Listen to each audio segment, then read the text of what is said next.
عليك بقيام الليل. Perform قيام الليل. قيام الليل could be just 2 rak'ah. Could be 2 rak'ah. That's it. With 10 ayah. But you do it constantly, and inshallah you will be from the people who are performing qiyam.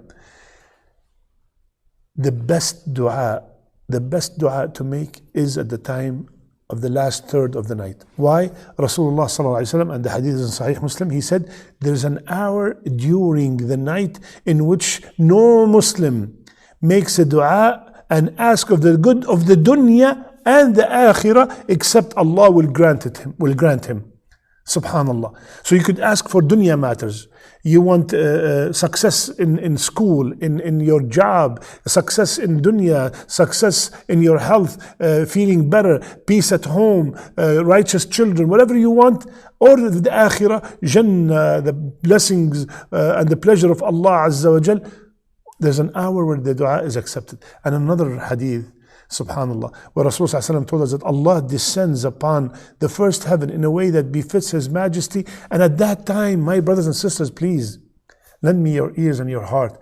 There's a period of time at night, the last third of the night, Allah Azza wa Jal, the one who can do anything, the one who can cure any disease, the one who can cover any debt. At that time, He is asking, what do you want so I can give you?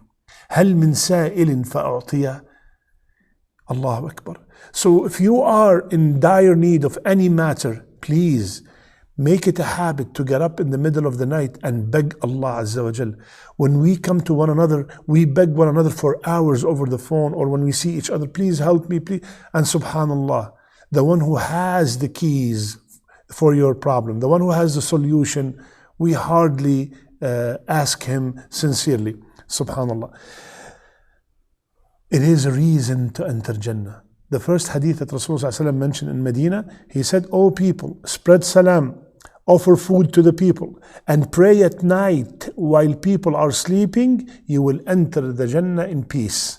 تدخل الجنة بسلام." So it's a reason to enter Jannah. And it's also a reason to gain the mercy of Allah, which is the only way to Jannah. We all know that the rahmah of Allah is the key to Jannah.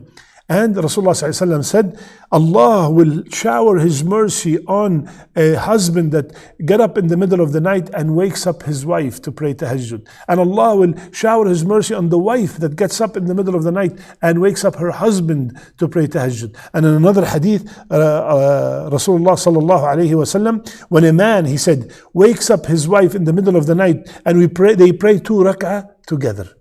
They pray 2 rak'ah together, they will be recorded from الذاكرين الله كثيرا والذاكرات. They will be recorded among the people who remember Allah abundantly. Subhanallah. Look at all these rewards, over 11 rewards, the ones you just mentioned, about how great is this ibadah. So what is stopping us, ya ikhwan, from putting the alarm just a little bit earlier than the time of Fajr?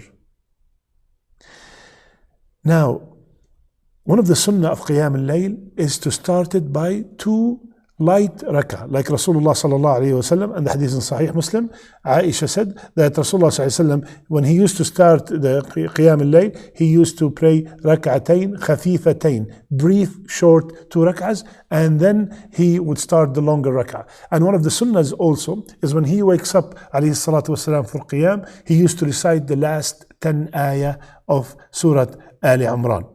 Now, my brothers and sisters, please, tonight, make the intention that you want to get up for the Qiyam al-Layl. Make the intention that you are going to perform Qiyam tomorrow, inshallah ta'ala, this night. Why? Even if you sleep and you made the right intention, you will be recorded as if you have performed Qiyam. Subhanallah. So make the intention before you go to sleep, and inshallah, Allah will reward you. And my brothers and sisters, if you find out that it is very hard for you to perform Qiyam, if you have tried everything, you slept early, you put the alarm, you ask your spouse to wake you up, and still you're not performing Qiyam, then check your sins. Check your sins.